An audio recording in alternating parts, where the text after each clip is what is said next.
The husband followed the army as a medic and took his frail and sickly sister-in-law with him. It was only because the rural conditions were poor, and he was afraid she would suffer. I had a difficult childbirth and a high fever, but he refused to return, using the excuse that sister-in-law's cold is more serious, which left me with lifelong health issues. After the child was born, weak and sickly, I begged him to bring back some medicine, but he coldly replied, "My brother's child needs it more. You and the child should endure it." I waited until he came home, thinking that life would finally be stable, only to be met with these words, "Let's get a divorce. My brother's child is being called a bastard at school. We can't let him live without a proper name any longer." I was so angry I could have died. Opening my eyes again, I found myself back on the day of my difficult childbirth. This time, I had already arranged for a doctor in advance, gave birth smoothly, and immediately drafted the divorce papers. This time, I will make sure both him and his sister-in-law pay the price. Right after giving birth, without even going through the postpartum confinement, I rushed to the military unit where Blaise was stationed. When I arrived at the guard post, they heard I was looking for Blaise and warmly welcomed me in. A young soldier nearby joked, "Dr. Sierre, who is this? Could it be your admirer? I didn't expect you and your wife to be so happy. Yet there are still girls willing to come all this way to see you." I pushed the door open, wanting to greet Blaise. I didn't expect that as soon as he saw me, his face immediately darkened, because sister-in-law Luna Chin was lying naked beneath him, and Blaise's hand, which was massaging her, was still resting on her back. The soldier nearby was already used to such scenes and, smiling, closed the door for us. Hearing my voice, Luna Chin quickly tightened her clothes and looked up at me. "Kira, what brings you here?" As soon as the words left my mouth, I looked at the other person's face, and we both froze in surprise. Luna Chin is 6 years older than me, yet her skin is so delicate it seems as if it could be broken by a gentle touch, without a single wrinkle on her face. Meanwhile, I had just given birth, my body was weak, and I still carried the lingering scent of blood and milk. Blaise, seeing this, hurriedly grabbed a piece of clothing and carefully put it on Luna Chin. As he dressed her, his face was full of displeasure. "Kira Song, why did you come here? Don't you know the military is very strict? It's not a place you can just come and go as you please." I frowned deeply, looking at him coldly. "If your sister-in-law can settle down here, why can't I, as your wife, come? Or is it that you don't want them to know we're married, and you'd rather they assume you and your sister-in-law are the couple?" Luna Chin finally realized what was happening. She walked over and leaned against Blaise, looking a bit aggrieved. "Kira, what kind of talk is this? We only let them call us that here to avoid gossip. Blaise and I are completely innocent. There's nothing between us." I gave them a cold glance. Blaise turned his head away, avoiding my gaze. At that moment, the door was knocked on again. A chubby, fair-skinned little boy rushed in and grabbed Blaise's arm. "Dad, when are you going to transfer me to your household registration? They all say that if the household registration isn't under the same name, we're not a family, but you're clearly my dad." Blaise's expression changed instantly upon hearing the word dad. He quickly shot a glance at Luna Chin, who hurriedly pulled the child away. I watched the child's innocent figure retreating, then turned to look at Blaise, whose eyes were beginning to show panic. "So impressive. Blaise, you don't care about your own child, but you rushed to be a father to someone else's." He avoided eye contact and looked at my flat stomach. "You gave birth. I've been really busy lately and didn't go back to see you. How could you come here right after giving birth?" I ignored him, took 2 steps back, and looked at him coldly. Blaise seemed to suddenly realize something, forcing a smile as he moved closer. "Kira, what do kids know? They're just talking nonsense. Besides, he's my older brother's child. My brother and I are as close as real brothers, so it's not wrong for him to call me dad. If you're willing, you can also transfer Tianxia to our household registration." I scoffed, finding Blaise's words utterly absurd, but this wasn't the first time he had said something like this. 3 years ago, Blaise's eldest brother passed away due to an accident. Under his mother-in-law's arrangement, he naturally took on the heavy responsibility of caring for his sister-in-law and nephew. At first, he only occasionally helped out with their care. Little did he know that the more he helped, the closer he became, to the point where he almost regarded his sister-in-law as his own wife. Until 2 years ago, Blaise was assigned to join the military. I thought Blaise Xie would take me with him. But he said Luna Qin was unwell and needed him to take care of her, so he quietly left with her, leaving me alone to care for the elderly mother-in-law. Before he left, he promised to come back to see me every year, and I believed him. In the first year, he did come back once. No matter how many letters I wrote or inquiries I made, he never responded again. Not even a penny of the allowance or rations was sent, leaving only the words, "The team is tight. Nothing can be allocated." I said I wanted to go find him, but he flatly refused. Following the army is dangerous, it's not suitable for a woman to get involved. I naively thought he was considering my well-being and even believed that his position as a military doctor was the highest honor. As his wife, I didn't want to trouble him, so I gradually stopped disturbing him. It wasn't until I had a difficult childbirth and the village doctors were at a loss, saying only Blaise Xie could save me, I sent someone to deliver a message to him day and night, but he only replied with, "My sister-in-law has a fever, and I can't get away." After the child was born, I developed a chronic illness. The first thing he did after returning from his military service was not to visit, but to ask for a divorce, all because he said he couldn't let Xie Tianxi become a fatherless bastard. I just find it ridiculous. Luna Qin and her years with the army. Everyone assumed she was Mrs. Xie. While my child and I were nothing but burdens without a name or status. I was about to say something when a sudden crash came from outside the door. Xie Tianxi burst in like a cannonball, slamming me into the fireplace. My back slammed hard against the furnace, the scorching metal pressing against my arm. I let out a muffled groan of pain, watching helplessly as a layer of my skin peeled off. "You wretched woman, what are you doing here? Are you trying to steal Dad from me?" Xie Tianxi yelled at me. "You're just a poor country bumpkin. You make me sick just looking at you." He spoke rapidly, still in perfect Mandarin. Luna Qin quickly stepped forward to pull him aside, gently coaxing, "Tianxi, speak to her in the local dialect. She doesn't understand Mandarin." I looked down at Xie Tianxi and smiled. "Who are you calling a cheap woman? Who taught you that?" He was clearly taken aback. "No one in our village speaks Mandarin, and It was to get closer to Blaise Xie that I learned it word by word from the TV series. My arms were already blistered, aching and numb. Blaise Xie stood far away and tossed over a piece of gauze. "Kira, the child doesn't know any better. Don't take it to heart, just rinse that injury with cold water yourself." I stared at him intently. "You're a doctor. You know that if this kind of burn isn't treated, it could get infected, yet you're telling me to bandage it myself." He glanced at me impatiently. "If you hadn't come here recklessly on your own, would this have happened? Once you've treated your wound, go back," he added, without even taking a step closer. I stared at him blankly, my throat as if blocked by something, unable to utter a sound. I never thought that in his eyes I was such an unnecessary presence. "But I don't plan on going back." Blaise Xie, hearing these words, spoke with suppressed dissatisfaction. "Kira Song, you can't stay here. I told you a long time ago, didn't I? This place is dangerous. It's not somewhere a woman should be. Go back tomorrow and wait for me at home." I looked at him, and my eyes instantly reddened. I was injured during childbirth and fell ill afterward, so I can't do any farm work. There's no food ration at home. The child has no milk to drink, and my body is about to give out. What do you want me to go back for? To wait for death? Blaise Xie frowned, looking at me with disgust. "During the flu outbreak a while ago, I sent you a bunch of medicine. How could you still get sick? There were also grain coupons and cloth coupons, all sent back on time. Why are you pretending to be pitiful now?" I laughed. He laughed until tears streamed down his face. I widened my eyes, staring at him intently. "Blaise Xie, you never sent me any of those things, even when I was pregnant, running a high fever and nearly losing consciousness, and wrote you so many letters. You never came back even once. Do you know what I ate throughout my entire pregnancy?" Blaise Xie frowned, his tone filled with disbelief. "How is that possible?" He paused mid-sentence, as if suddenly realizing something, and turned to look at Luna Qin, somewhat incredulously. He walked over to her and whispered a few words. Shortly after, Xie Tianxi's voice came from inside the room. "Dad, how could you side with an outsider to bully Mom?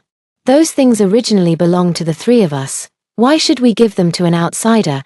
Blaise Xie was busy comforting Xie Tianxi and only came out after a while, his tone turning stiff. "Kira, it was Tianxi who tore those letters. I didn't know. He's still young. and I didn't notice either. The things that were supposed to be sent to you earlier, maybe sister-in-law forgot for a moment. I just find it ridiculous. So you never suspected why you never heard from me.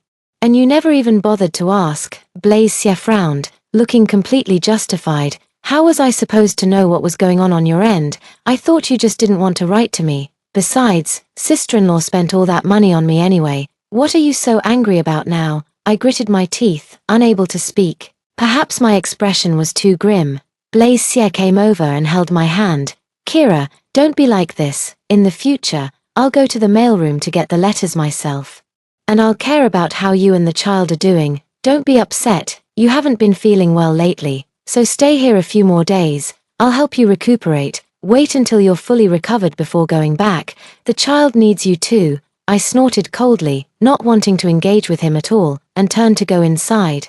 Blaise Xie followed closely behind. With no one else in the room, his gaze suddenly turned intense. He sat by my bedside and whispered softly, Kira, I miss you so much. After saying that, he couldn't wait to kiss my lips. The next second, there was a violent knocking at the door. Xie Tianxi sat at the doorway, his arm clearly showing a large area of red, swollen burns. Luna Qin stood by in a panic, completely at a loss. She cried, gasping for breath, I don't know what happened. That kettle wasn't supposed to be there. Maybe Kira moved it when she poured water earlier, and Tianxi didn't notice and bumped into it. Xie Tianxi cried while pointing at me and cursing loudly, it's all because of this bastard, it's all because of this wretched woman. If it weren't for her, I wouldn't have been scolded at all. Dad, I don't want her living here, make her leave. Blaise Xie's expression clearly showed impatience, his eyes turning colder. Kira, you can stay here if you want, but why do you have to mess with things? Do you know that children have delicate skin? What if it leaves a scar after being burned? I frowned. Blaise Xie, I didn't even touch it just now. Before I could finish my sentence, Blaise Xie impatiently bumped into me and walked towards Xie Tianxi. My arm, still not fully healed from a burn, hit the wall behind me, and a sharp pain surged from deep within my nerves. Blaise Xie didn't even glance at me, only saying coldly, Kira Song, your presence has disrupted the harmony here. Can't you see, Tianxi has been very irritable these past 2 days. I've never seen him like this before. I stared at him blankly, my throat tightening. Are you asking me to leave? He didn't answer, just silently looked away, as if in silent agreement. After a long time, I finally spoke, I'm not leaving. You are my husband, the one who should leave isn't me. Hearing this, Blaise Xie sighed in frustration and dragged me out the door. My arm was still bleeding, but he didn't even glance at it, just roughly stuffed a few food ration coupons into my bag. Get out of here, don't get in our way. Hearing this, I felt a sudden tightness in my chest, and my breathing became uneven. Turning around, I saw him squatting beside Xie Tianxi, applying medicine to his wounds. It's not that he doesn't know how to be good to people, he simply doesn't want to be good to me. Just moments ago, when he was bandaging Xie Tianxi, his technique was skillful and meticulous, but when it came to me, he wouldn't even hand a piece of gauze a little closer. The onlookers grew in number. Their eyes filled with disdain. The sound of Xie Tianxi's crying continued to come from inside the room, mixed with Blaise Xie's low, comforting words to Luna Qin. Someone in the crowd whispered, isn't this the mistress? Exactly. I always said Dr. Xie seems upright.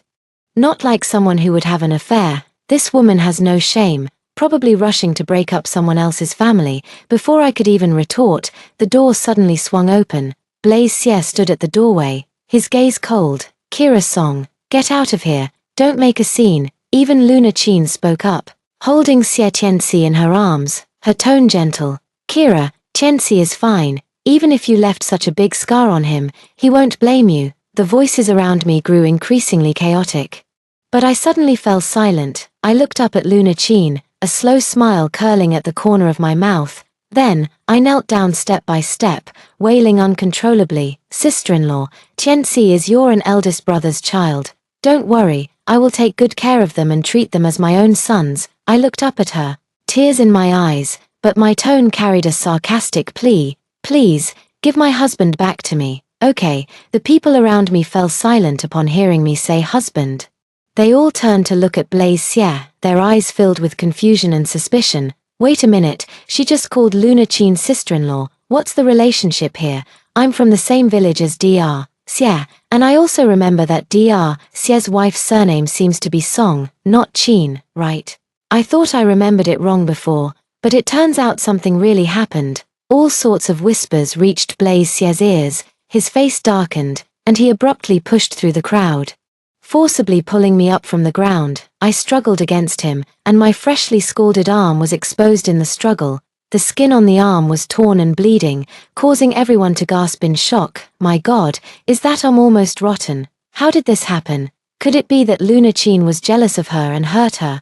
Blaze Xie couldn't pull me along, so he whispered in my ear, "Kira, let's go inside to talk, don't make a scene out here," but I shook my head desperately, my voice choked with sobs.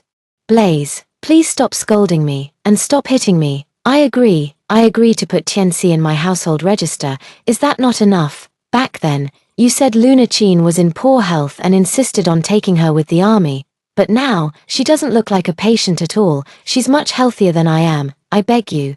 Don't divorce me, don't abandon our child." As soon as I spoke, everyone around instantly understood the whole story. Several young soldiers, their faces ashen, stepped forward. "Dr. Xie, we always thought you were a good man, but we never expected you to do something like this. How could you bring your sister-in-law to join the army with you? Everyone knows only spouses are allowed to apply for military accompaniment." Luna Qin couldn't help but step forward, her face pale. "That's not how it is. Blaze and I are innocent. We didn't do anything." Blaze Xie also became anxious. "Everyone, don't misunderstand, my elder brother has passed away. So it's only right for me to take care of my sister-in-law." But the crowd no longer had the same trusting expression as before. "Even if you're taking care of her, is this really the way to do it? A widow following the army? How would that look if word got out, in our village? Just the gossip alone would be enough to drown her. Dr. Xie gets so many food stamps every month, claiming it's to support his mother, but he doesn't send a single one back home. His wife and children are left eating chaff and wild herbs, watching them go from doubt to clarity one by one." I finally couldn't hold back my tears. "Blaze Xie, then tell me, if it weren't for your selfish motives, why have you never cared about our family? The day the child was born with a high fever, I came to beg for medicine, but you said Xie Tianxi's health was more important. Do you know how your mother has treated me all these years? No food to eat. I didn't gain a single pound during my pregnancy. Instead I lost 10 pounds. Who would have thought I'm actually 6 years younger than my sister-in-law?" The crowd was completely stunned, all eyes fixed on Blaze Xie's face. "Oh my God, I thought this woman was older than Luna Qin. But she's actually younger, that complexion, that physique, it's like she's been completely worn out. Her child almost died, and Blaze Xie is still here indulging in romantic fantasies." The calm in Blaze Xie's eyes finally began to crumble. He called my name in a low voice, stepped forward, and carefully held my trembling hand. "I'm sorry, Kira, I didn't know, I really didn't know. I swear, once this mission is over, I will go home and give you and the child a better life." I turned my face away, not wanting to look at him anymore. Just then, the minister strode over with several officers. Seeing me kneeling on the ground, covered in wounds, his expression changed abruptly.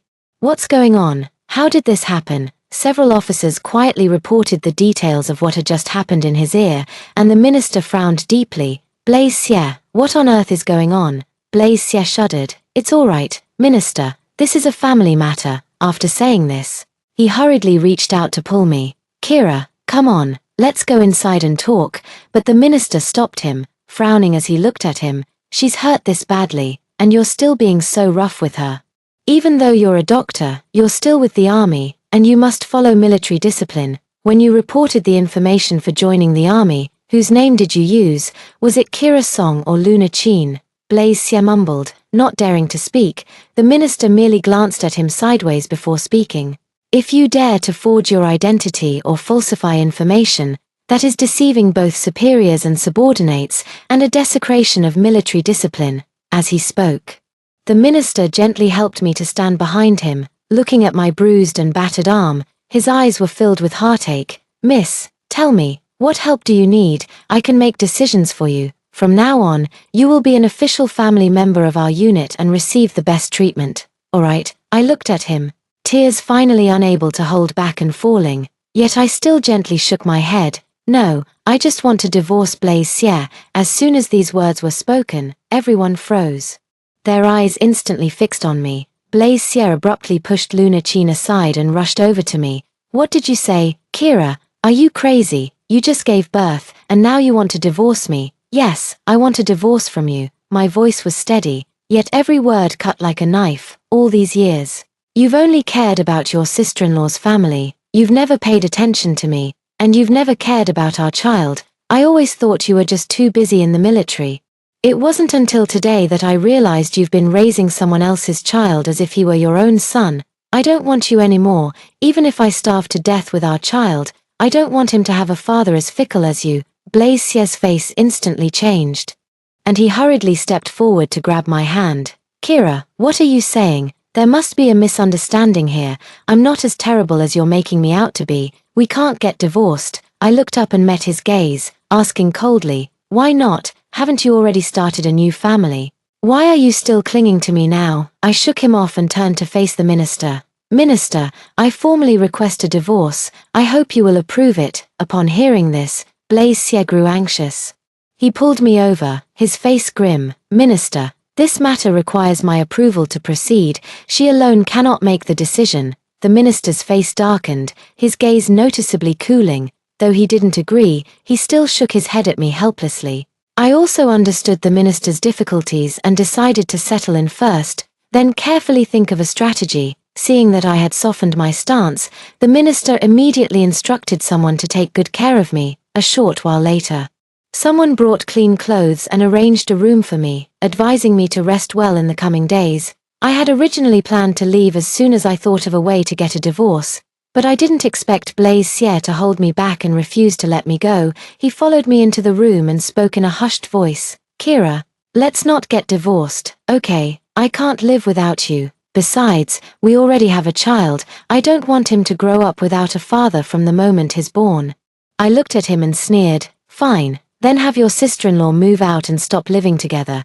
Blaise Xie's face suddenly changed, his tone carrying a hint of impatience. Where can she go? Being a woman, she's in poor health. How will she manage? Besides, Tianxi is timid, without his father. How will he get by at school? I looked at him, my gaze as cold as ice. If you care so much about them, why have you never cared about me? Do you know how your mother has been mistreating me for the past 3 years? The day before I got pregnant, she still forced me to carry water from the mountain to bathe. I walked back and forth more than a dozen times, falling until I was covered in injuries, unable to even stand up, and she still called me useless. Blaise Xie, when you were taking care of someone else's son, did you ever think that your wife was also suffering, that your child was also sick? Blaise Xie opened his mouth, wanting to say something. In the end, he just silently lowered his head and let out a long, deep sigh. The room was eerily quiet, so much so that even the rustling of the wind through the branches outside could be heard clearly. Blaise Xie was still sighing, his lips slightly moving, but he opened his mouth several times without uttering a word. I suddenly spoke up. You won't agree to the divorce, will you? I turned around, my face no longer showing a trace of pleading. But I don't need you to sign it either. He froze. I pulled a piece of paper from under the pillow and unfolded it slowly. It was the report I had written, with each character clearly and meticulously penned. It doesn't matter if you refuse to sign the divorce agreement. I've already written a report and am ready to send it to the Military District Supervision Department. I looked at him and said, word by word, you arbitrarily altered the military family registration, reporting your widowed sister-in-law as your spouse. This matter, if investigated, is no small issue. Blaise Xie's face instantly turned pale, and his voice lowered. Are you threatening me? I smiled, and in that moment, I even felt a sense of relief. It's not a threat, it's a reminder. I've finally learned not to rely on your conscience, so I'm giving you a choice. Keep your pride, or get a divorce and return everything that belongs to me. You decide. Blaise Xie didn't answer, just held my hand and kept sighing. After a long while, he murmured, Kira, give me a month. Okay, I will definitely give you a satisfactory answer. I nodded. After all, my health isn't great right now, and I do need Blaise Xie to help me recuperate. Besides, the evidence I currently have is enough to bring him down, so I'm not afraid of any new moves he might make. I settled in at the military base, and Blaise Xie came to see me every day. He was trying to sound me out. Not wanting to divorce me, but every time I was very firm. As long as he said he didn't want a divorce, I would make him send his sister-in-law away. After saying it a few times, Blaise seemed to grow a bit impatient, and his initial reluctance to divorce began to waver. Still, he insisted he didn't want a divorce, but ever since I brought up the idea of divorce that day, the atmosphere in the military unit changed. The minister personally kept me and arranged for me to work as an assistant in the medical office. It was said to be taking care of the doctor's family, but I knew it was more like a clear message. But Luna Chin and Blaise pretended not to understand and continued to do as they pleased every day. I didn't bother with them either. After all, after divorcing Blaise, I needed to have my own career, so during these days, I learned many new things. During the day, I assisted with medication registration, and at night, I gradually organized the account books from these years. I even made 3 copies of the military application form that Blaise secretly altered that year, sorted them into categories, and placed them in envelopes. When the minister came for inspection, he casually praised me for being meticulous, then said to Blaise, "Your wife is truly a great help at home. You should cherish her dearly." He forced a stiff smile on his face. While Luna Chin beside him lowered her head, a faint trace of panic flickering in her eyes, Blaise, noticing that I had been bringing up divorce less frequently lately, excitedly began planning our life after the military assignment ends. But he didn't know that during the day, while I was helping manage the medicine inventory, a young soldier came and handed me a letter signed by the Beijing Garrison Command Discipline Inspection Department. I opened it and saw that it was an acknowledgement letter. The issues you reported, such as falsification of military family information, private use of military resources, and failure to fulfill military family support duties, have been received. A formal investigation will be conducted after verification. Thank you for your cooperation and trust. I folded the letter and placed it inside a book behind the medicine cabinet. From this moment on, Blaise's good days were truly over. But before Blaise's scandal broke, Luna Chin got into trouble first. I was organizing the medicine cabinet in the infirmary when someone ran in breathlessly, speaking excitedly. "Kira, come out quickly. Dr. Xie has gone crazy. He hit someone." I frowned and put down what I was holding. As I stepped out the door, I saw Blaise rushing into the military camp's living area, his face deathly pale. His eyes almost filled with despair. He kicked open Luna Chin's door. A logistics soldier in military uniform inside the room hadn't even reacted before he was knocked down with a punch. Luna Chin was only wearing a loose nightgown, with light makeup on her face, and she was still holding the bracelet that Blaise had obtained for her. She panicked, crying as she tried to stop Blaise. "Blaise, listen to me. It's not what you think, not what I think." Blaise seemed to have gone mad. His voice hoarse and strained. "I even lost my wife for you, and it turns out you were already with someone else." He roared like a wild beast, his eyes bloodshot, his fingers trembling. "You said you were unwell and asked me to take you with the army. You said you were afraid the villagers would bully you, afraid that no one would take care of Tianxi. And what happened? You're in my house, sleeping with another man. Are you worthy of my brother?" I stood at the very edge of the crowd, watching quietly without saying a word. Someone recognized me and whispered, "Kira, aren't you going in to take a look?" I smiled and shook my head. The next morning, Blaise arrived. He stood at the door of the infirmary, unshaven and with hollow eyes. He looked at me, his voice hoarse. "Kira, I was wrong. I realize now that you are the most important. That bitch Luna Chin has been deceiving me all along. She even used the food stamps I gave you to support another man." I didn't look at him and continued taking inventory of the medical supplies. "Didn't you say, she is the widow of our elder brother, and I should take care of her on his behalf? You said she definitely wouldn't covet your things, didn't you?" He was left speechless, remaining silent for a long time before finally speaking. "She deceived me. I truly didn't know she was with someone else. But how are you any different? You've been deceiving me all along." I looked up at him, my gaze as calm as a stagnant pond. "Do you really think I didn't notice the unusual relationship between you and Luna Chin?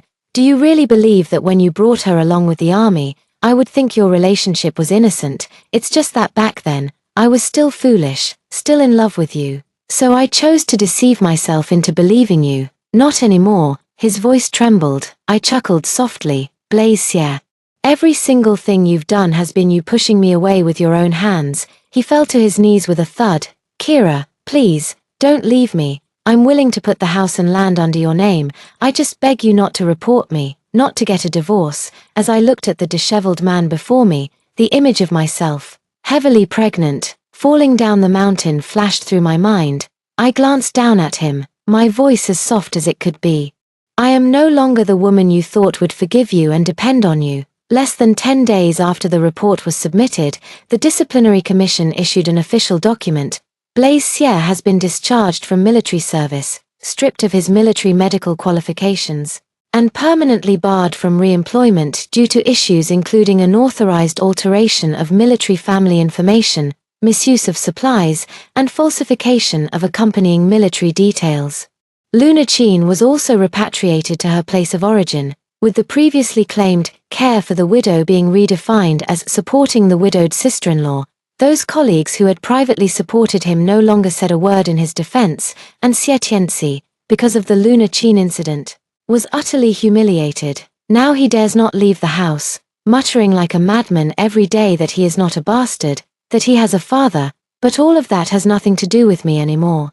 After Blaise Sierre was detained, the minister approved my divorce application. The speed of the process even took me by surprise. I left the military district with my child, officially divorced. On the day I left, many people came to see me off, including the soldier who stood up for me. He handed me a letter. "It's from the Military Commission Garrison Department.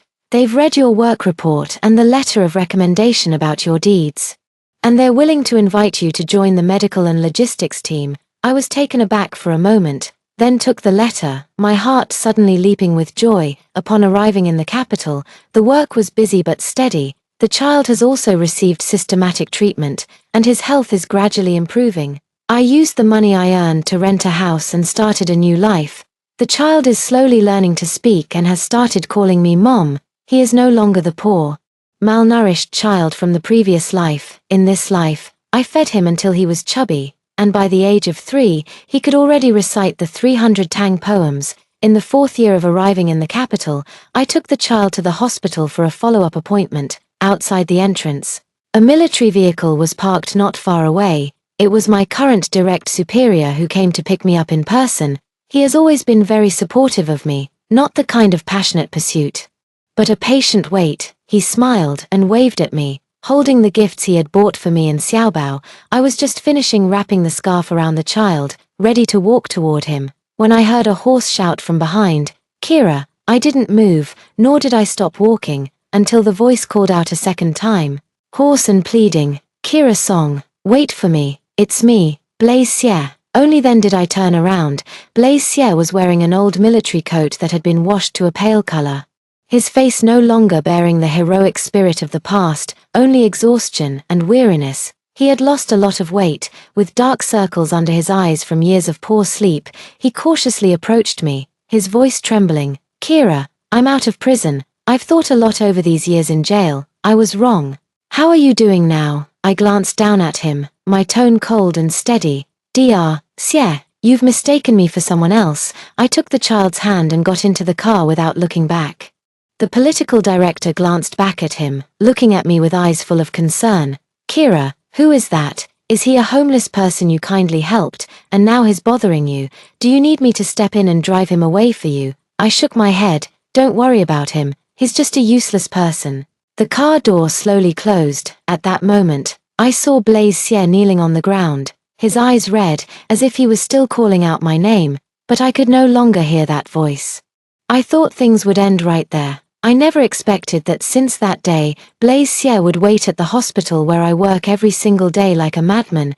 Coincidentally, one day my boss didn't come to pick me up, as I was leaving work alone after the night shift. I saw Blaise Sierre standing under the plane tree across the street. He was wearing that faded military coat. His hair was a mess, and he was holding a lunchbox in his hand. He ran over to me with an awkward, ingratiating smile on his face. "Kira, I specially made your favorite pork rib soup, and it's still warm. Would you like some?" I didn't stop, not even glancing at him as I walked around him. He grew anxious, dropped the lunchbox, and chased after me, spreading his arms to block my way. "Are you really not giving me any chance at all?" I've already lost everything. I can't get into the military. I can't even get into a hospital. Everyone looks down on me. I just want you to forgive me once." I finally stopped walking, slowly raised my eyes to look at him, my gaze devoid of any emotion. "Blaise, why should I forgive you? Do you think just because you're in a sorry state, I should soften my heart? But have you forgotten? The most wretched moment of my life was when you kicked me out the door, when I begged you not to drive me away. You said Luna Chin would be disgusted at the sight of me. What's with this sudden show of affection now?" He froze, a contorted expression of regret spreading across his face. I was out of my mind back then. I was despicable. I raised my hand to cut him off. "Shut up, Blaise. I feel sick just hearing you say one more word. Aren't you in love with your sister-in-law and her son? Didn't you say Tianxi would get bullied at school without a father? Then why don't you go back to them? What, now that you realize you're a joke, you want to drag me down with you again? Aren't you supposed to be broad-minded? What's the big deal about wearing a green hat?" He froze in place, his eyes reddening, his voice almost pleading. "Kira, I've really changed. Don't be so heartless, even if you won't forgive me. At least let me see our child. After all, he's never met his father since he was born." I chuckled softly, taking a step closer to him and whispering in his ear, "No. He already has a father." Blaise froze in place, not understanding what I meant. I raised an eyebrow at him but didn't say anything more. He reached out to grab me, but I pushed his hand away and walked straight toward the hospital entrance. Behind me, he collapsed to the ground as if his soul had left him. Murmuring my name over and over, he threw me into the mud, but I bloomed a flower from it. Now he wants to pick it back up, but all I feel is disgust. He lives in regret. While I live in the light, I will take my child and pursue the good life that belongs to me. The end. That's all for the first story. Don't go away. The next one is even more exciting. My husband said we should be filial to his parents, so every month he sends half of our meat and grain ration coupons to them. I believed him.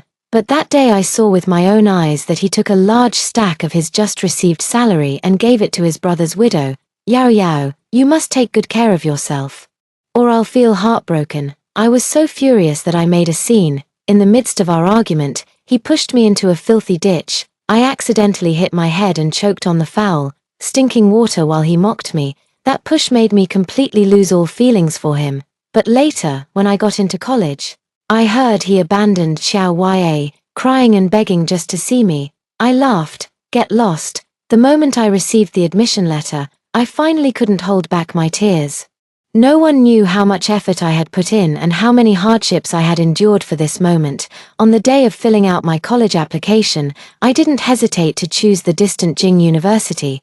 The teacher joked, "You're going so far away. Will your husband agree? What if you come back and find his run off with someone else?" Every time my husband Jianghuai is mentioned, people always think I'm married above my station. After all, he is so outstanding, while I seem so ordinary. He is diligent and ambitious, with outstanding looks, and became the director of the coal mine at a young age, while I, just because of a childhood, only by being his childhood sweetheart could one have the chance to stand by his side. I smiled and said firmly, "If it's gone, it's gone. What's meant to be mine will be mine. And what isn't, forcing it won't help. If the heart is no longer there, what's the point of staying together? Besides, free love is encouraged nowadays. I can always start over." Perhaps startled by my words, the teacher patted my shoulder, reminding me to lower my voice and not to speak so absolutely. He also whispered, "Jiang Huai is a rare good man. He has a good job and excellent qualities, if you really think this way. And, if Jiang Huai ends up leaving, don't come crying to me." I paused for a moment and replied, "No, I won't." After leaving school, I followed the crowd heading home. 2 years ago, Jiang Huai got into the coal mine factory, and the villagers said, "He won't marry a country girl like you. He'll definitely stay in the city. Find a beautiful girl in there." Hearing those words at that time, I immediately panicked. In order to marry Jiang Huai, I gave up the college entrance exam and traveled alone from my hometown to the coal mine in the city to find him, insisting on marrying him. We hadn't seen each other for 3 years, and we both felt a bit unfamiliar with one another. But in the end, he followed his parents' advice, submitted a marriage application to his workplace, and married me. At first, everything seemed to go as I had hoped. Our relationship grew closer, and we became known as the loving couple in his workplace. However, everything began to change when I saw with my own eyes Jiang Huai giving half of his newly received salary to Qiao Yue and her daughter. In the evening, Jiang Huai came home as usual and placed the half-remaining grain and meat ration coupons in front of me, saying, "The factory also gave out 2 liang of white sugar. Make sure to keep it safe." His voice was still clear and crisp. Once, the sound of his voice would fill me with joy, but now, as I looked up at his handsome profile, my heart felt utterly unmoved. Ripples. Perhaps, I am really tired. I subconsciously touched the scar on my forehead, which I got half a year ago when I discovered he had secretly given the grain and meat ration coupons to his brother, the widow of my younger brother, left behind when he pushed me into the foul ditch. I stopped looking at him, got up, and went to the kitchen to cook. As usual, he finished washing up, changed into casual clothes, and came to the kitchen to help me. My hand paused while stir-frying. Who would have thought that this young and promising director of the coal mine factory would turn out to be such a gentle, considerate, and loving husband at home person? Once, I also thought I was very fortunate, but when I saw that the casual clothes he changed into were not the grey shirt I bought, my hand holding the spatula couldn't help but tremble. I tried hard to hold back my tears, telling myself I couldn't cry. However, the spatula still slipped from my hand. I left the kitchen. Jiang Huai glanced at me, took the spatula, and continued stir-frying, saying, "I know you love spicy food, so I specifically added chili to this dish. Eat more." He took off his apron, served the food, and placed it in front of me, playing the role of the good man as always. If it weren't for the lies he spun, claiming that the monthly grain and meat ration tickets were sent to his parents. If it weren't for the fact that I saw with my own eyes how he handed over his hard-earned salary to his brother's widow, if it weren't for the time he heartlessly pushed me into a filthy ditch for the sake of another woman, I simply can't believe that these outrageous actions came from the same person. I took a deep breath and told myself that since this man no longer had a place for me in his heart, I should bravely let go. Just then, there was a knock at the door. Without even guessing, I knew it was Qiao Yue bringing her child over to our house for a free meal again. I didn't move. Jiang Huai stood up to open the door and welcome their arrival.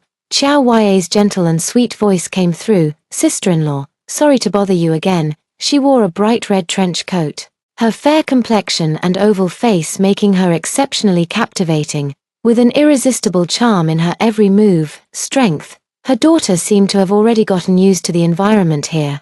Seeing that the meal was ready, she cheered happily and skillfully, picked up a bowl to serve rice from the pot. She first served a bowl for herself, then carefully served one for Qiao Yue as well. The mother and daughter sat down at the table, chatting and laughing with Jiang Huai as if they were the real family. While I became the outsider in this home, the extra person in the group, however, when the three of them began to eat, something unexpected happened.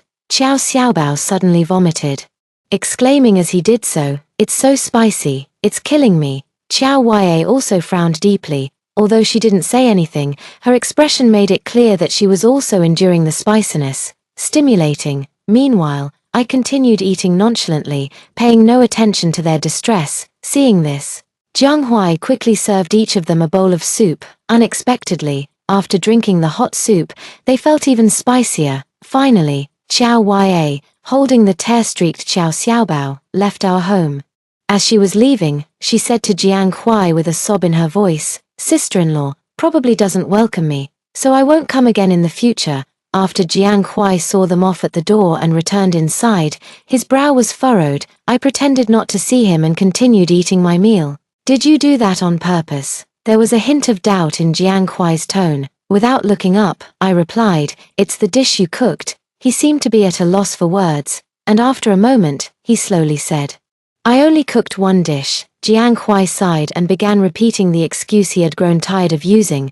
Before Song Cheng passed away, he held my hand and asked, "I take extra care of them, mother and daughter." Qiao Yue, being a woman raising a child alone, has a hard life, so naturally, I show more concern.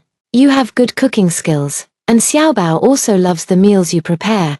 Song Cheng was Jiang Huai's good friend and subordinate, who unfortunately passed away in a coal mine collapse accident. As for Song Cheng's wife, Qiao Yue, she was originally a city girl. unaccustomed to hard labor and unable to carry heavy loads.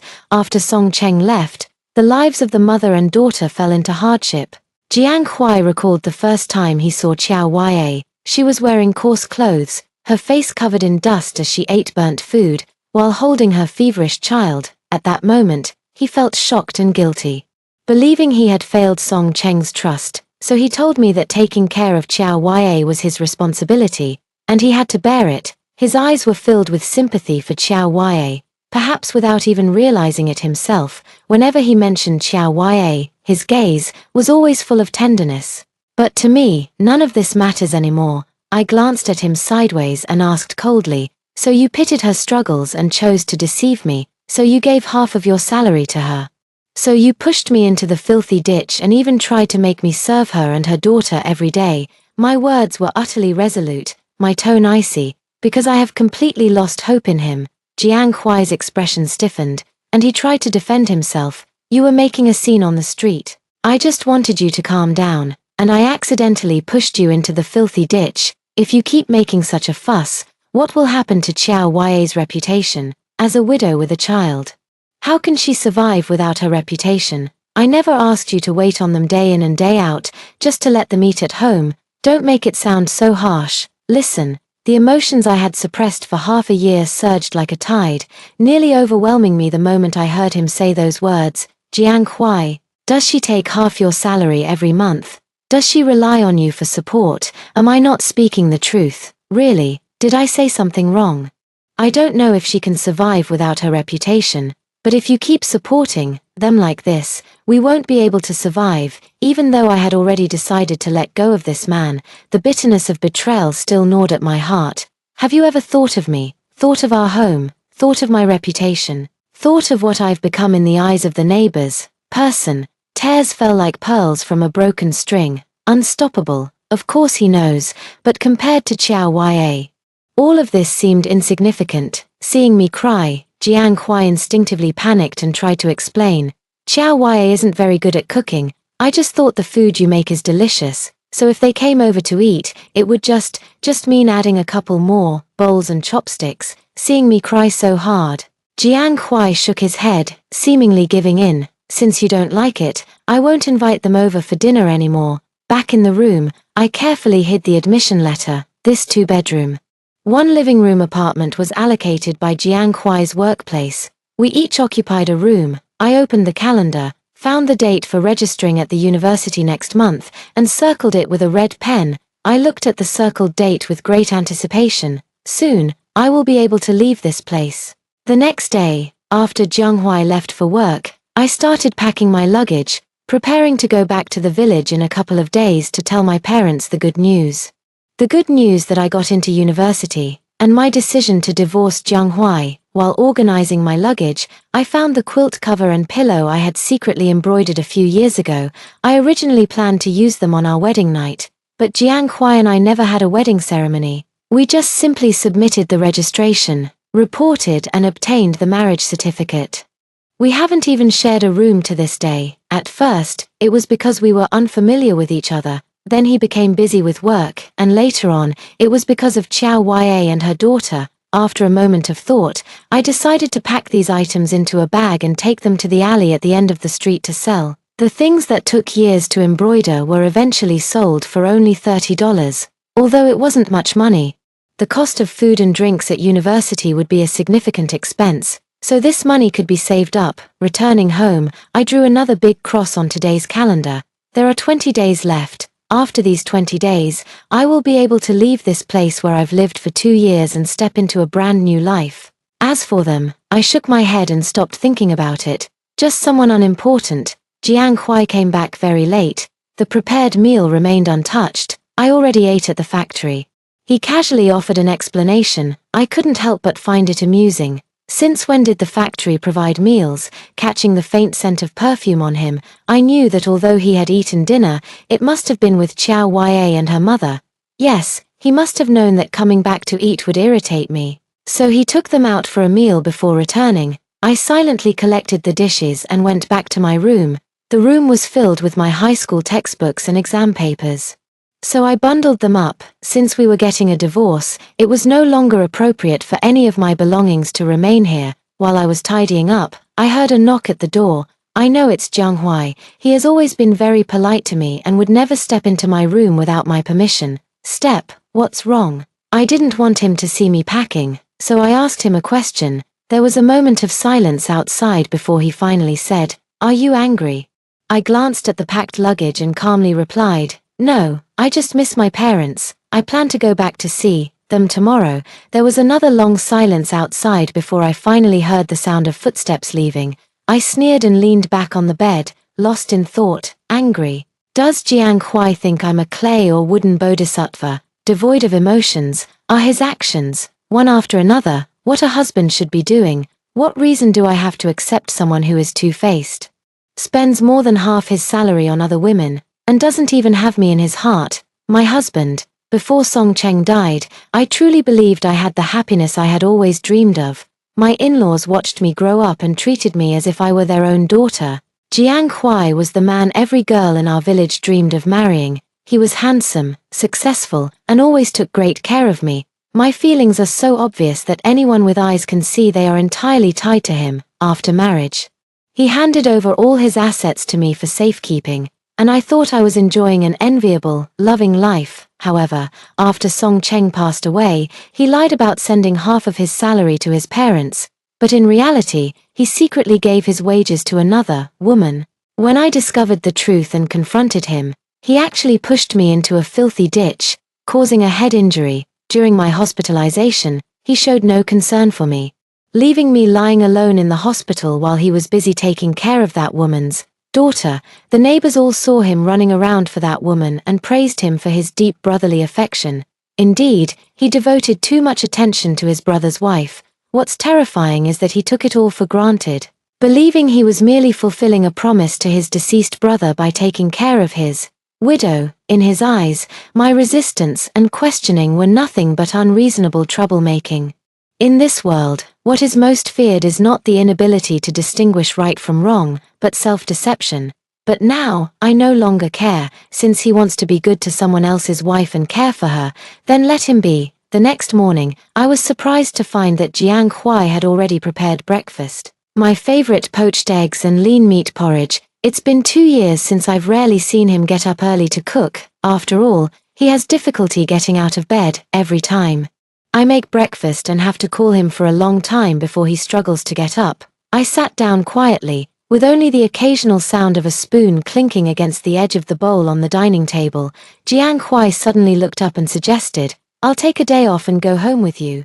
I was taken aback and instinctively shook my head. He frowned and glanced at me, saying, "I'll drive you back. I won't feel at ease if you go alone." I was about to agree, thinking it would be foolish to pass up such an offer, when I caught sight of Xiao Huai. "Ah Huai," she cried out, her face full of anxiety. But her attire, a bright red dress, a brown coat, even the strands of hair carelessly falling behind her ears. Every strand of her hair reveals the intellectual beauty of her meticulous grooming.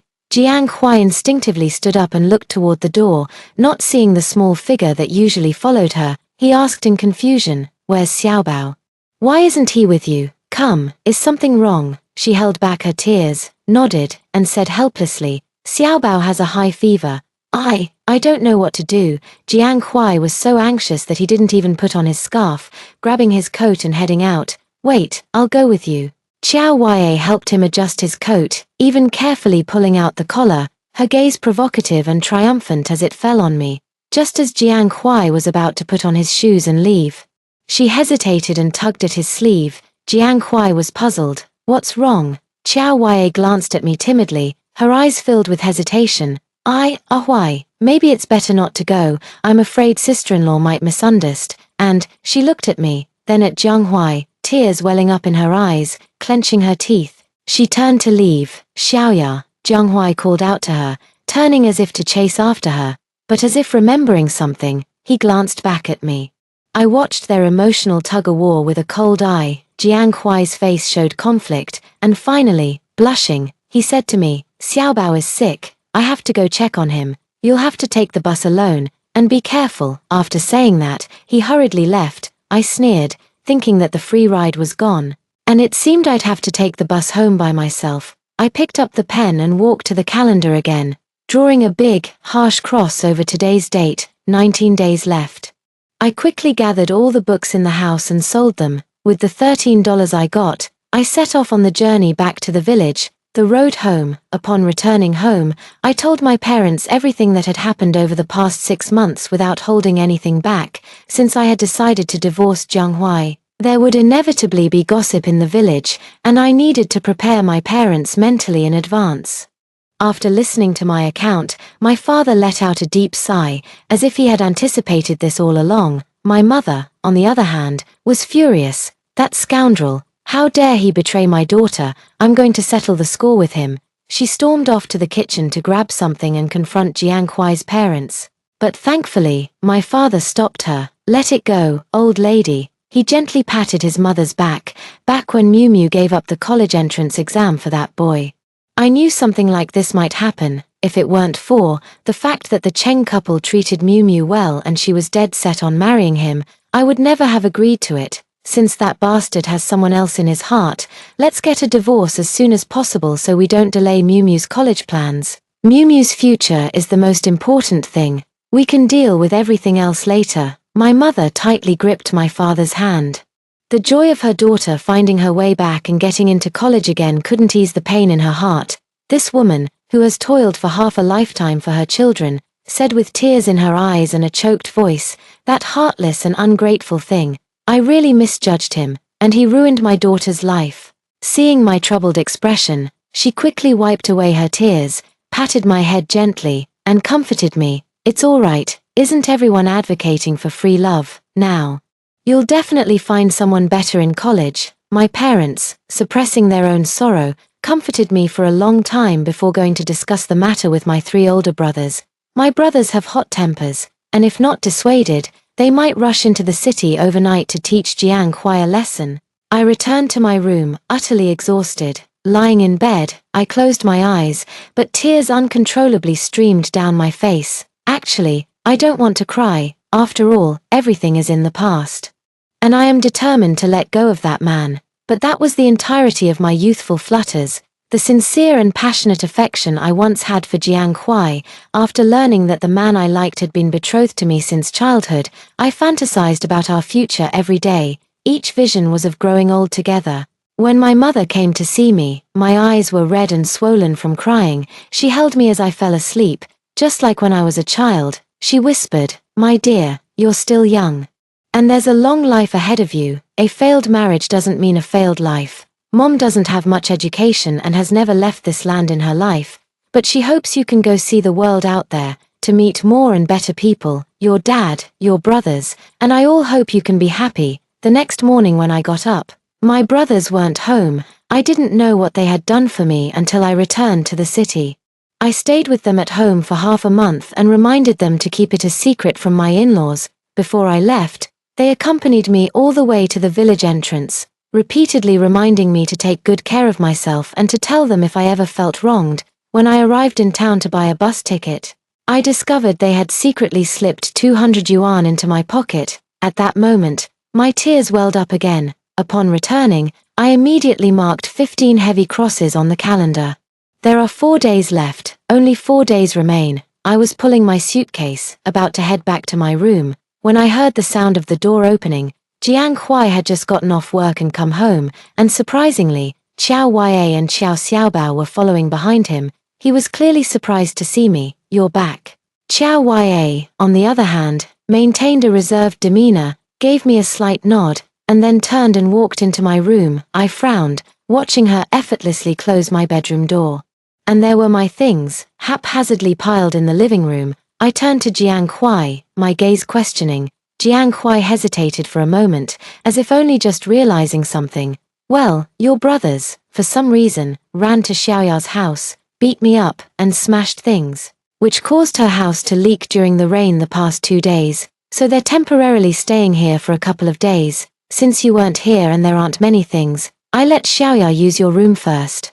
Is this his reason for moving my things out and letting someone else stay in my room without my permission? He saw that I was silent, paused for a moment, and added, "By the way, you can move your things to my room first. you can stay with me, live together." As he spoke, he opened the bedroom door. "By the way, where are your books, quilt, and pillow? Why is there so little stuff?" I looked at the small package he casually placed on the bedside table and pursed my lips. "Fine, then.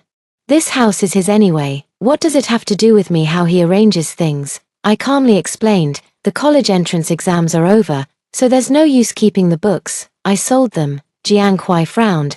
"Are you confident you'll get in this time?" He seemed to finally remember something and asked me excitedly, "Mew Mew, did you get into university?" I nodded. He naturally knew that I had retaken the college entrance exam. He occasionally tutored me, but every time.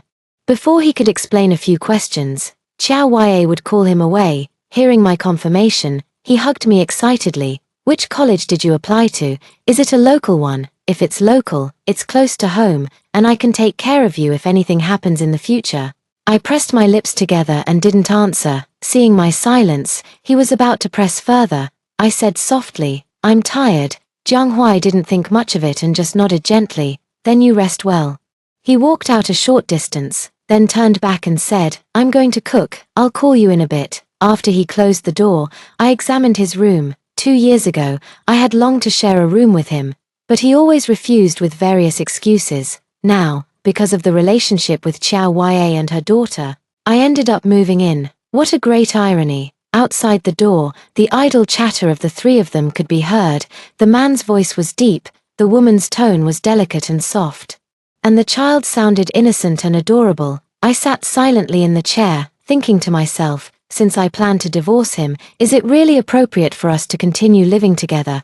I've been on the road all day today and had hoped to rest early, but Xiao Xiaobao seemed to have too much energy, dancing around the living room in a white dress and even laying out a mat to stretch her legs. From time to time, she would run into Jiang Huai's room and use his bed as a trampoline.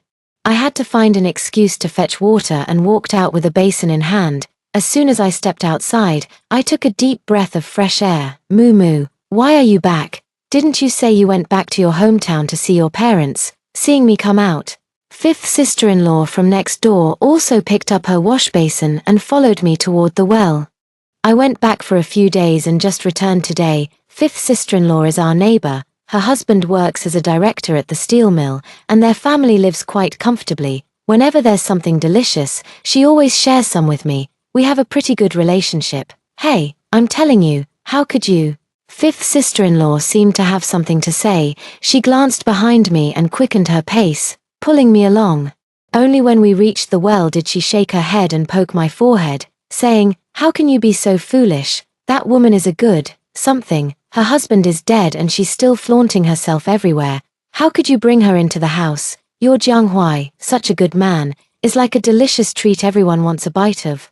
And you're bringing him home, aren't you? Just foolish." Fifth sister-in-law chattered on, and only then did I understand that Jiang Huai had brought people back.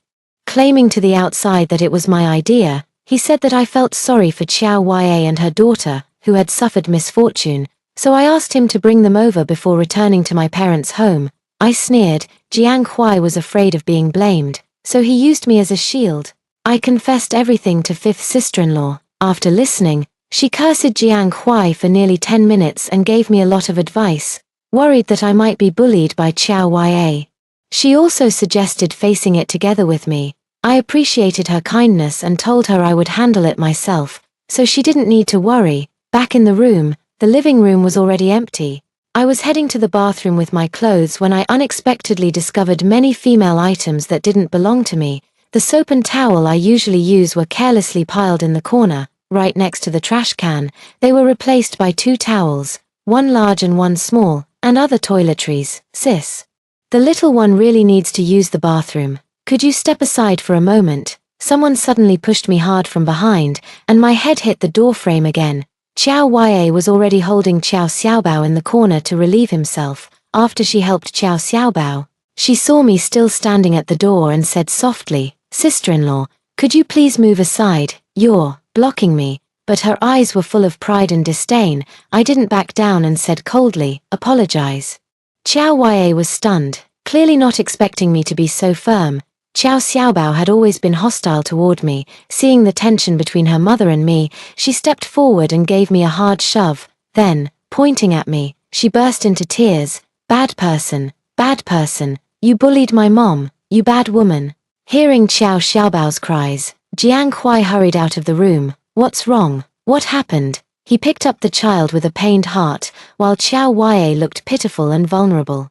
It's all my fault, all my fault. Xiaobao needed to use the bathroom urgently, and my sister-in-law happened to be in there. I wanted to ask her to let us use it. But then, Xiao Wei's explanation was choked with tears.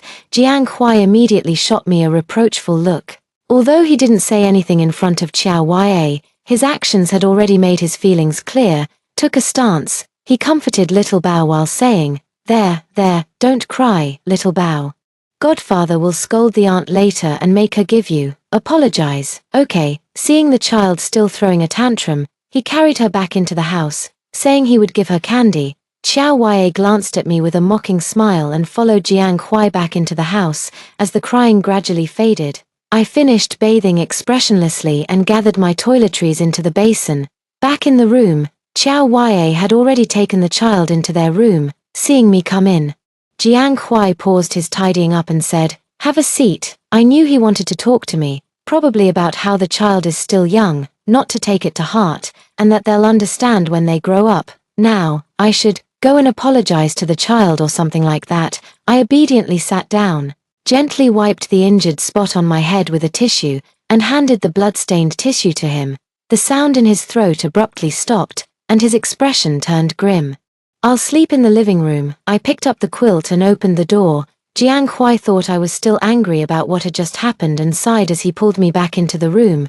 Xiaobao is still a child, and Xiaoya didn't mean it. You're already 20 years old. Don't hold a grudge against a child. I know you don't like Xiaoya, but she's had a hard time too. Don't be so petty. Okay, I sneered and retorted. So, you brought them back and said it was my idea. Jiang Huai's expression changed, but he still defended himself. Wasn't that your brother's doing? If it weren't for them, I wouldn't have brought Xiao Wei over. Twisting the truth was his specialty, and I had no intention of arguing with him further. I looked straight at him and smiled. I heard my own voice say, Jiang Huai, let's get a divorce. Jiang Huai suddenly looked up, staring at me in disbelief. Why? Because no matter how eloquently you speak, it doesn't change the restlessness and filth in your heart. I remained silent. After a moment of thought, he asked, Is it because of Xiao Wei? He seemed to have suffered a great injustice and was eager to explain, but all he could come up with were those same old clichés. I cut him off directly. Jiang Huai, the way you deceive yourself is just like a clown. Jiang Huai opened his mouth but couldn't utter a single word. That night, Jiang Huai spent the entire night in the living room. The next day when I woke up, I found Xiao Wei and her mother packing their bags. I had no intention of paying them any attention, but Xiao Wei stood in front of me and said, Huai has fixed up the house for me. It must have cost a lot of money. She covered her mouth and laughed, her eyes full of pride, then asked, Sister-in-law, you don't mind, do you? I smiled and replied, Of course I don't mind. My husband gives you half of his salary and takes such good care of you and your daughter. What's a little money compared to that? I continued. How about this? You tell him to divorce me, otherwise, as you know, if his workplace finds out about your affair, Jiang Huai won't come out of it unscathed, and your support system will likely, gone. Xiao Wei's triumphant expression vanished instantly, and she said fiercely, Don't get too cocky. No matter what, you can't compete with me. After saying that, she slammed the door shut with force. Xiao Wei's hostility toward me always becomes glaringly obvious whenever Jiang Huai isn't around. In the evening, I unexpectedly received a call from my mother-in-law. She asked me why I hadn't visited them after returning to my hometown and whether I had a conflict with Jiang Huai. I remained silent. On the other end of the line, my mother-in-law seemed to have guessed something. Sighed, and hung up the phone. Xiao Wei and her daughter moved out, and I returned to my own room. The next day, I went to the street and bought a very popular bright red wool suit, along with a lipstick, planning to wear it when I go to university, dress up nicely. When I went home to try on the new clothes, an extra figure suddenly appeared in the mirror. Jiang Huai looked at me, his eyes lighting up. Miu, you should dress up more often. It looks really good on you. I didn't respond and silently changed my clothes. This was the first thing Jiang Huai said to me since I brought up the divorce. The irony is, in the 2 years we were married, I never once dressed up. I was only 20, an age when one should care about appearance, yet I always wore coarse clothes. Thinking I could help him save money, during these 3 days, Jiang Huai surprisingly stayed at home. Even though Qiao Yue came to see him several times, he did not go out. On the final night, Jiang Huai seemed to want to say something to me, but was interrupted by a small figure who came running late at night. Godfather. Xiao Bao's hair was disheveled, and as soon as he entered, he buried himself in Jiang Huai's arms. Jiang Huai instinctively glanced toward the door. Xiao Bao, it's so late at night. How did you come here alone? Where's your mom? Xiao Bao, with a tearful voice, mumbled, Godfather, Mom is sick. Mom has been sleeping. And Xiao Bao couldn't wake her up no matter how much I called. Upon hearing this, Jiang Huai instantly grew anxious. He held Xiao Bao, looking at me with a troubled expression on his face. While comforting the crying child, Jiang Huai said to me, I'll go check it out. I'll definitely be back tonight. Wait for me. He left holding Xiao Bao. Watching his retreating figure, I decided to write the words I had intended to say tonight in a letter. Apart from his neglect of the family after Song Cheng left, apart from his entanglement with Qiao Yue, just looking at my marriage over these 2 years, he has shouldered my life, without me having to work. Considering my young age, he doesn't engage in intimate activities with me, encourages me to retake the college entrance exam, and even sometimes, tutors me with my homework. Based on these, I should make things clear between him and me. In the letter, I expressed my determination to get a divorce, pointed out his affair with Qiao Yue, and hoped he would agree to the divorce and tell him which university I applied to. I also told him that if he agreed to the divorce, he should write to the university I would be attending, and I would return to handle it then. The next day, I left the letter on the table and dragged my luggage to the train station. The 2-day train journey was bumpy and unsteady, and I could only manage to doze off in a half-awake state. Finally, after a bumpy ride, I arrived at the school and let out a long sigh of relief. After completing the enrollment procedures, the intense study life began immediately. A month later, I received a letter from Jiang Huai. In the letter, he firmly stated that he would not agree to the divorce. He claimed that he still loves me in his heart. He also explained that he has no connection with Qiao Yue, knowing that I dislike her. And he promised not to see her again in the future. He hoped that I would go back. I put the letter away and did not reply. Jiang Huai sends a letter every month, and I receive each one, but I never respond. In the last month of the semester, he mentioned that he would come to accompany me and take me home. However, Jiang Huai did not come as promised. In the letter, he suddenly agreed to the divorce and asked me to return home. It was the end of the semester, and I returned home. From my brothers, I learned that Qiao Yue was pregnant, and her family had come to make a scene, demanding that Jiang Huai take responsibility. Rumors were spreading everywhere, and for the sake of his own future and reputation, Jiang Huai had no choice but to agree to divorce me. I saw Jiang Huai again at the entrance of the Civil Affairs Bureau. The first thing he said to me was, I'm sorry. Then he told me that those rumors were deliberately spread by Qiao Yue because she wanted Jiang Huai to marry her. So Qiao Yue resorted to extreme measures. Even at the cost of her own reputation and Jiang Huai's future, she achieved her goal. She forced Jiang Huai to marry her. Jiang Huai covered his face and wept, tears falling with his sobs. Moo, I truly regret it deeply. Looking at him, I suddenly felt grateful that he had sternly rejected my attempts to get close to him when I was young and naive. Otherwise, if we had had a child together, whether this marriage ended or continued, it would have been a tragedy. At the moment I received the divorce certificate, I finally felt relieved. No matter how much pain or disappointment this marriage brought me in the past, it is all over now. I will embrace a new life of my own. After graduation, I devoted myself to the nation's construction. This life is dedicated to the country, without questioning east or west, without considering the return journey. I will remain steadfast until the end of my life. Jiang Huai's extra story. After leaving that day, I took Qiao Yue to the hospital. By the time she received treatment, it was already 3 or 4 in the morning. Qiao Yue suggested that since it was so late, I should rest at the hospital and go back the next day. I thought that since it was so late, Miu would already be asleep. So I agreed to stay. Little did I know that when I returned the next day, I would never see her again. I went to Miu Miu's room and saw the letter she had left behind. In the letter, she said she wanted a divorce from me. She accused me of always using the excuse of taking care of my brother's widow to get close to Qiao Ya. She said that if Song Cheng knew how I was taking care of his wife, he would probably be so angry that he'd come running out of the underworld. Reading her letter, I reflected on a lot of things. I realized my mistake. While waiting for Miu Miu to grow up, my feelings had wavered. In the process of helping Qiao Ya time and again, my heart strayed. Xiaoya's thoughtfulness and Xiaobao's cheerful cuteness made me overlook the fact that I already have a wife, leading me to do something I am ashamed of. Shameful act. Looking at the place where she went to college, she actually went so far away just to avoid me. I immediately wrote to her. She never replied. That night, I drank too much, and Qiao Ya sneaked into the house. In my drunken state, I mistook her for Miu Miu and made an irreparable mistake. A month later, Qiao Ya became pregnant. And she started making a scene, with her family also coming to cause trouble. Suddenly, rumors about me and Qiao Ya spread throughout the neighborhood and around the factory. Eventually, I had to divorce Miu Miu and marry Qiao Ya. After marrying Qiao Ya, she seemed to have completely changed. Always being on edge, several opportunities for promotion were lost because of her outbursts. Watching my friends get promoted one by one while I remained stagnant, she called me a failure. My life with Qiao Ya eventually reached a point where we despised each other.